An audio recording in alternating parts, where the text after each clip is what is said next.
ආයිබෝවන් ඔයාලා හැමෝම අපේ channel එකට බොහොමත්ම ආදරයෙන් පිළිගන්නවා. අද අපි ඊටාම රසවත් egg sandwich එකක් පහසුවෙන්ම හදන හැටි කියන්නයි යන්නේ. ඔයාලට පුළුවන් මේ egg sandwich එක පොඩි අයගේ lunch box recipe එකක් විදියටත් පාවිච්චි කරන්න. එහෙනම් අපි බලමු මේක කොහොමද හදාගන්නේ කියලා. මුලින්ම අපි භාජනයකට වතුර එකක් ලිපේ තියලා ඒකට බිත්තර දෙකක් මේ විදිහට දාගන්නවා. සාමාන්‍යයෙන් මේ භාජනයේ වතුර බිත්තර වැහෙන ගානට විතර තියාගන්න ඕනේ. ඊට පස්සේ අපි මේක පියනකින් වහලා වතුර එක හොඳට රත් වෙන්න දෙමු. සාමාන්‍යයෙන් ලිපේ ගින්දර මෙන්න මේ වගේ මධ්‍යම ප්‍රමාණයට තමයි මේ වෙලාවේදී තියාගන්න ඕනේ. මේ විදියට පැය කාලක් විතර බිත්තර එකට හොඳට තැම්බෙන්න දෙමු. හරි. බිත්තර එක ඒ විදියට තැම්බෙනකන් අපි අපේ සෑන්ඩ්විච් එක හදන්න ඕන කරන ඉතුරු බඩු ටික ලෑස්ති කරගමු. ඒකට අපි මුලින්ම අපි අරගෙන තියෙන සෑන්ඩ්විච් පාන් වල වාටි ටික මේ වගේ කපා ගන්න ඕනේ.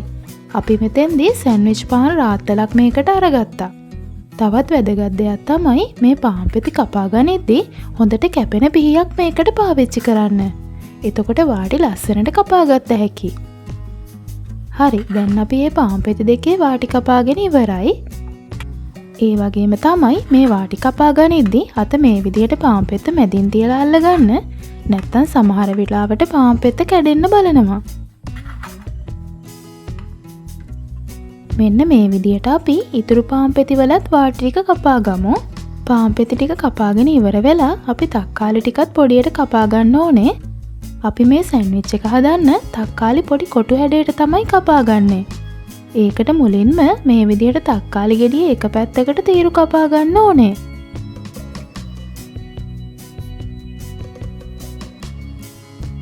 හරි. ඒ අතර තීරු ටික කපා ගත්තට පස්සේ තක්කාලි ගෙඩිය මේ පැත්තට හරවලා ඒ අතරත් තීරු මේ විදියට කපා ගන්න.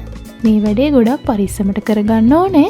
ඒ වගේම මේකටත් හොඳට කැපෙන පිහියක් පාවිච්චි කරනවා නම් වැඩේ ලේසියෙන්ම කරගන්න පුළුවන්.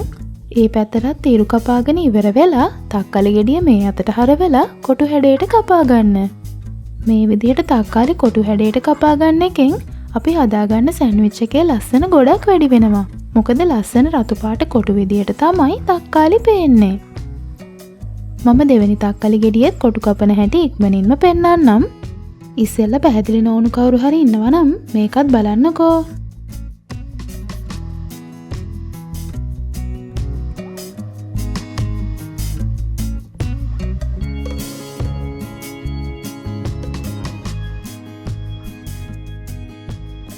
හරි. ඔන්න දැන් අපි තක්කාලි ඔක්කොම ටික කොටු කපාගෙන ඉවරයි. ඊට පස්සේ තක්කාලි වල තියෙන මේ ඉස්ම ටික බේරලා කෑලි ටික විතරක් වෙනම භාජනයකට අයින් කරගන්න ඕනේ. හරි. දැන් අපි ඒ ටිකත් පැත්තකින් අරන් තියාගමු. ඊළඟට අපි ලුණු ටිකත් පොඩි පොඩි කොටු වලට කපා ගන්න ඕනේ. අපි මේ සෑන්ඩ්විච් එක හදන්න ලොකු ලුණු ගෙඩි භාගයක් අරගත්තේ. ඔයාලට කැමති නම් මේකට රතු ලුණු උනත් පාවිච්චි කරන්න පුළුවන්.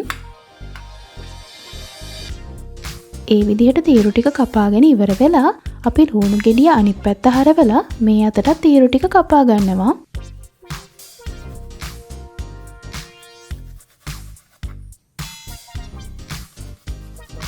හරි.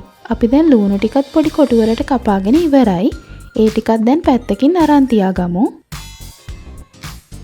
ඊට පස්සේ අපේ සෑන්ඩ්විච් එකට දාන අමු මිරිස් කරල් දෙකකුත් පොඩියට කපා ගන්න ඕනේ. ඒකට මුලින්ම අමු මිරිස් කරලා මේ විදිහට පළලා ඒකේ මැද තියෙන ඇට ටික අයින් කරගන්න.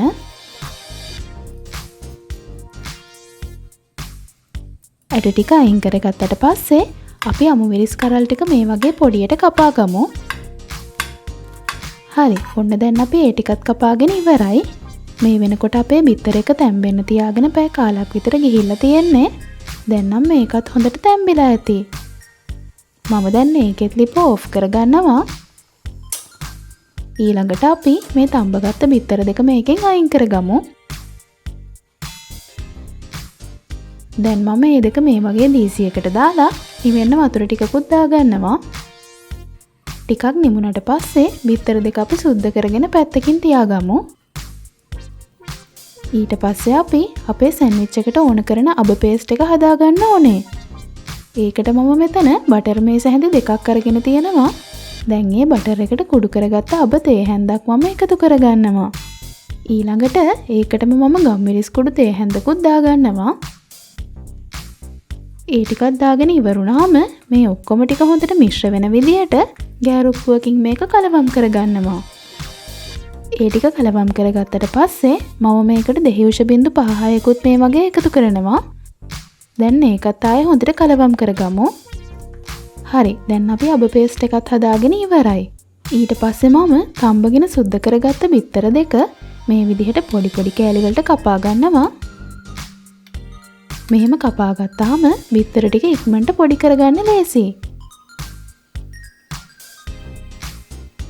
දැන් අපි ඒ ටිකත් කපාගෙන ඉවරයි. ඊළඟට මේ බිත්තර එකට අපි ඉස්සෙල්ලා හදාගත්ත අබ පේස්ට් එකත් මේ විදිහට එකතු කරගමු. හරි, ඒ ටික එකතු කරගෙන ඉවරුණාම මේ අබ පේස්ට් එකයි බිත්තර ටිකයි හොඳට මිශ්‍ර වෙන විදියට බිත්තර ටික පොඩි කරගන්න ඕනේ.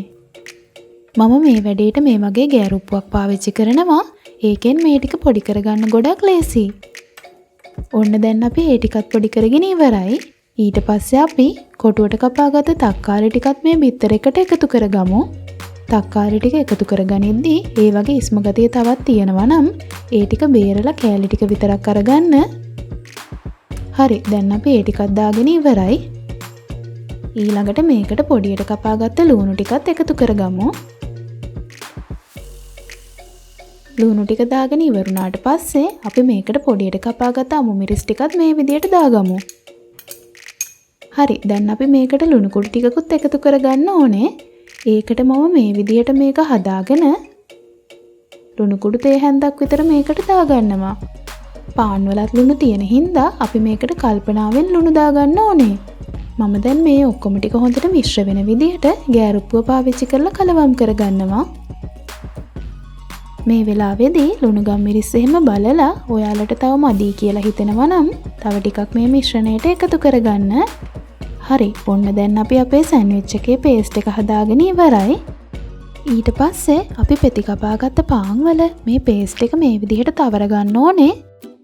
ඔයාලා කැමති නම් මේ පේස්ට් එක තවර ගන්න කලින් පාන් පෙති වල බටර් ටිකක් ගාලා ඊට උඩින් මේ පේස්ට් එක තවර ගන්නත් පුළුවන්.